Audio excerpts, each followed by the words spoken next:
And welcome back to Flexible Games, where we are playing Factorio.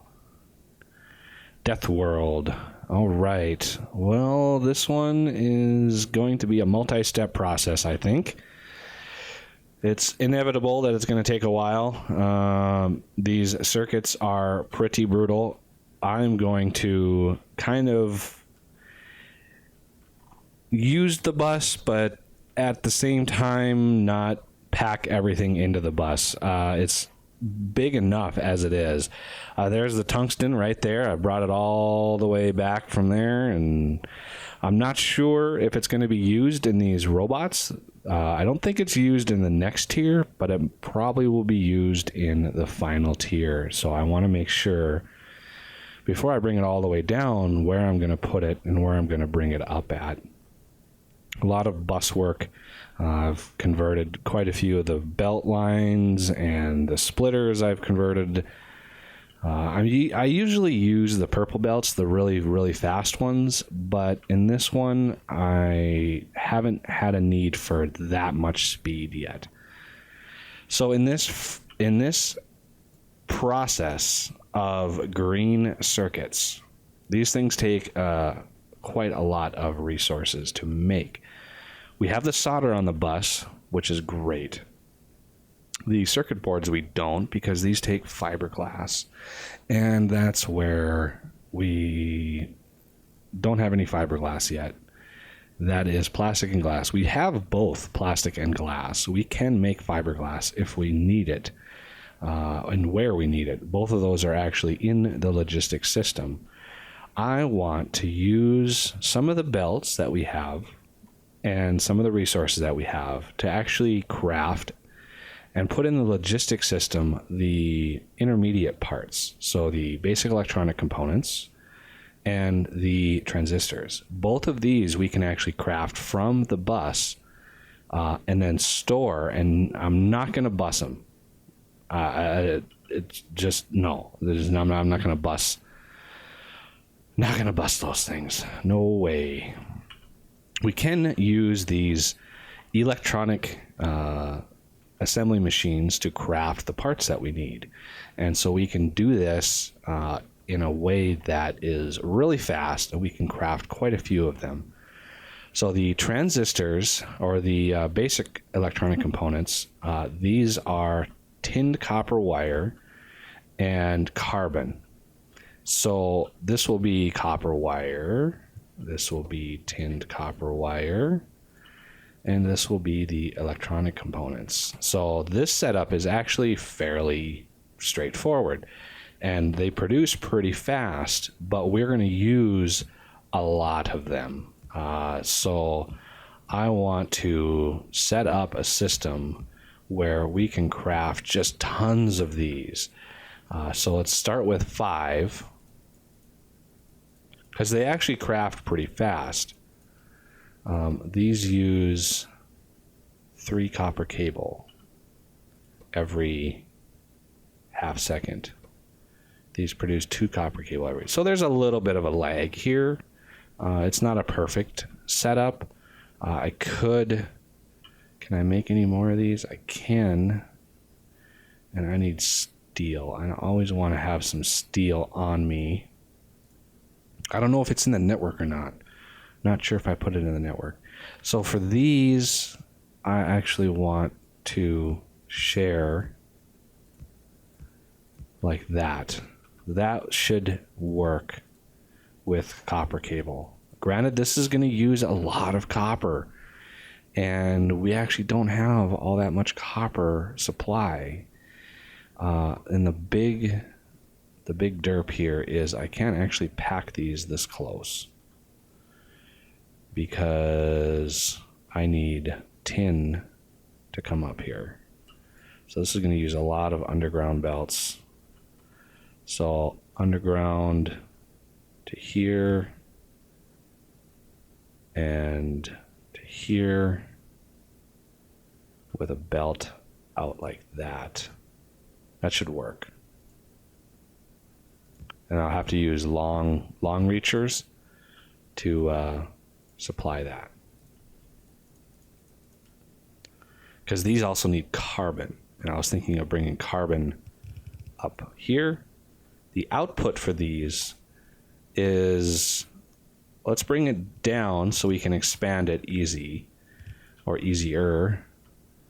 And then in like that, so we can put it into a chest and have 2 pulling into the chest. And we're going to restrict these to a lot. We're going to have a lot of these ready to go.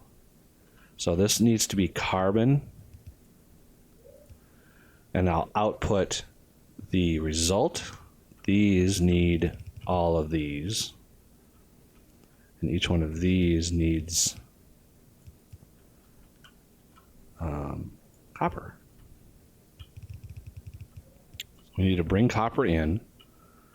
I've got this set up ready to go. This is nitinol, nickel and titanium. However, I haven't researched nitinol yet because it requires these blue science packs. And we can't actually make these blue science packs until we get the next silver zinc batteries. So that is on the to-do list, but not immediately. So we need some more. We need tin. Like that. And these just need the tin, copper wire, and carbon. So we can do 5 of these. The long reachers. And then we can scale this up as we need to. We can just keep building these if we really, really need them. Okay, so we want, let's see, I want 3 of these and 2 of these, because we want to be able to put out on both sides of the belt to make sure we can maximize the amount of space that we're using. That's why I used 2 of these, and I could loop this up around and put another one on there in case these are not fast enough. I suspect they will be, but you never know. I can almost capture that whole thing in one, but in spite of that, I'm going to put it down here so I can get those. So I can just put this up here.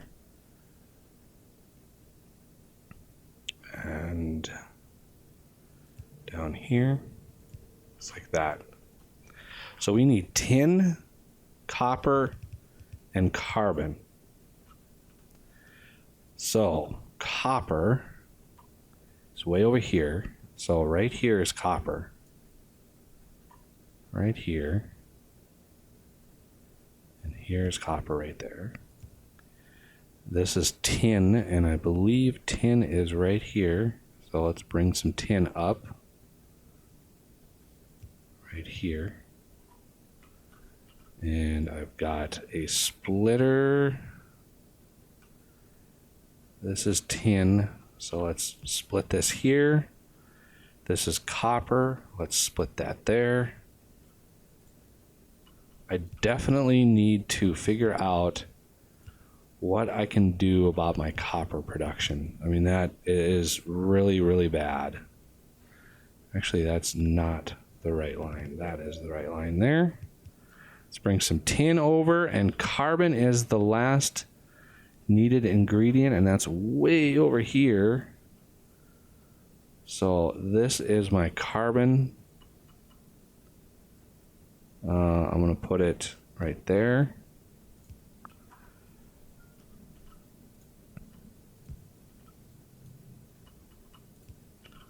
And bring it over.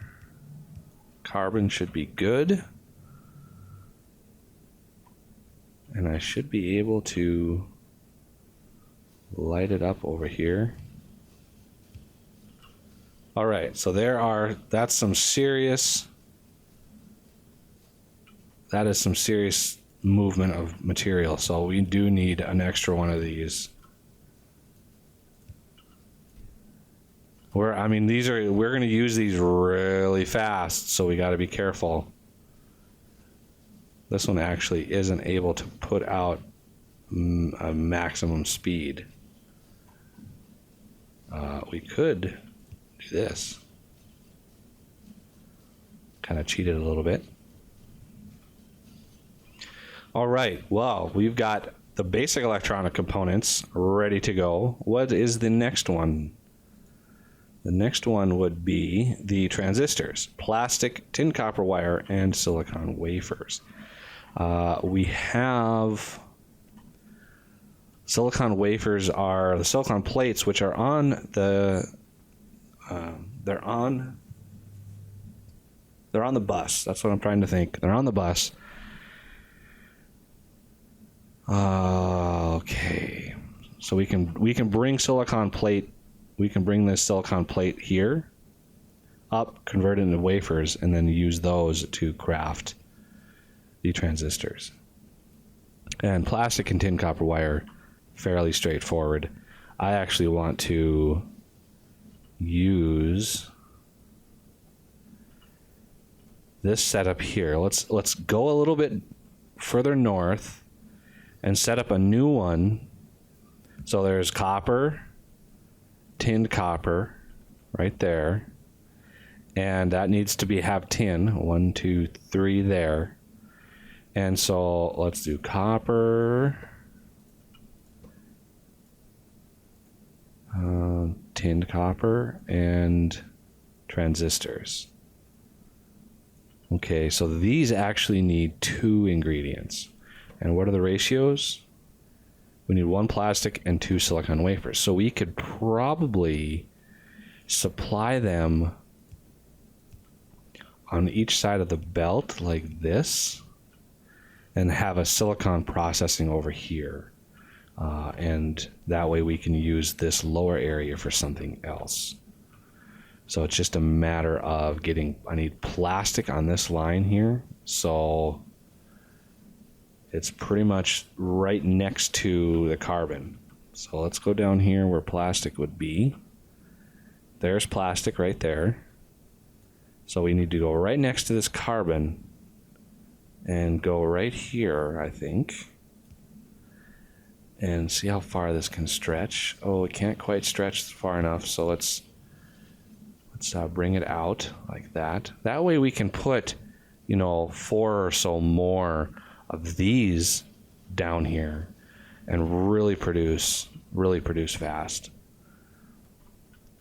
So this is going to be plastic and tin copper wire on here, or no, plastic and silicon wafers,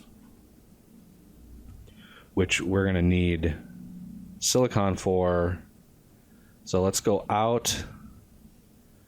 We need an output.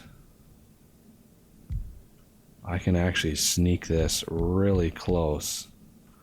Not sure how many I'm going to need, but I definitely want a few of these.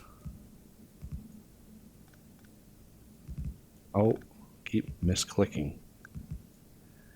Okay, and I need some more.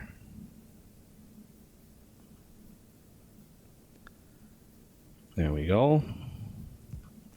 And let's copy and paste all of these.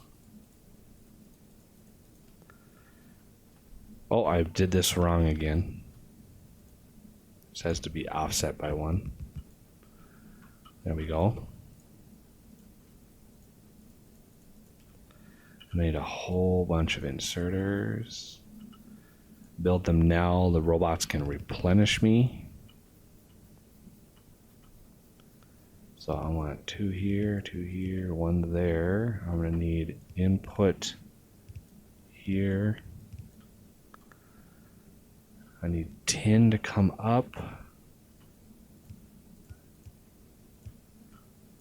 Like this. So this tin can just continue on.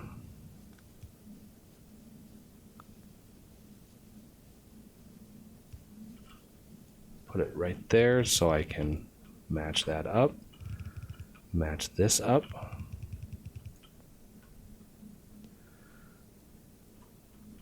Luckily, I mean, the copper goes a long ways. 2 copper cable for every copper, and then, I mean, it'll use a lot of copper, but it won't use too much of it. Let's put it that way. I need 5 of these to move these over. 1 there. Now I need to bring in the tin. Okay, some of the basics are done. Let's bring plastic up. I also need to bring the silicone plates up. So let's bring the plastic up. Underground that. Just like so. I should skip all of this and go right up in here and share one side of the belt. Okay, and our output for these is going to be right here. And again, I want to make sure we have some room to grow. Right here. So let's give ourselves a little bit of room up here. These don't really produce. Oh, we get 5 each. Yeah, so these will actually produce pretty fast.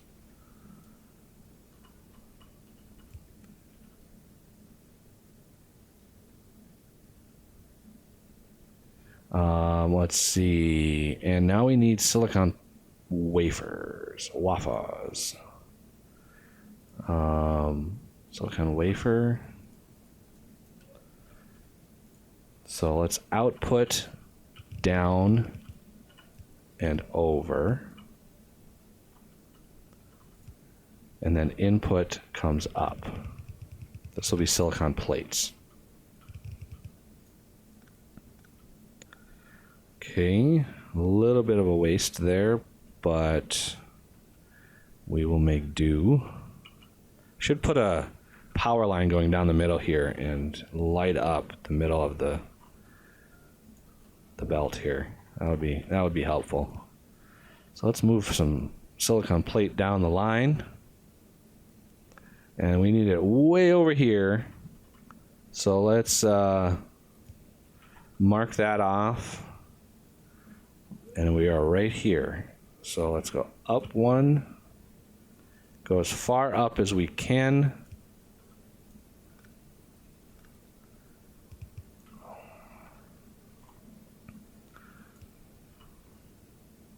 And bring this over. And we have silicon coming up here now. I did upgrade the power poles to the next level, which is very helpful. Let's go up this way.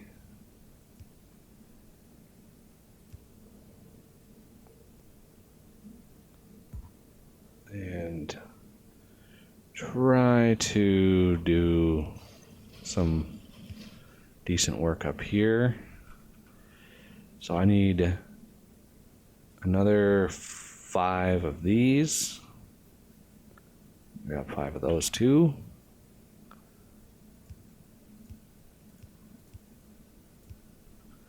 And let's put out. We don't need to use both sides of the belt, but you know, as far as like having a good buffer. Oh, I built the wrong one. I want the close near inserter.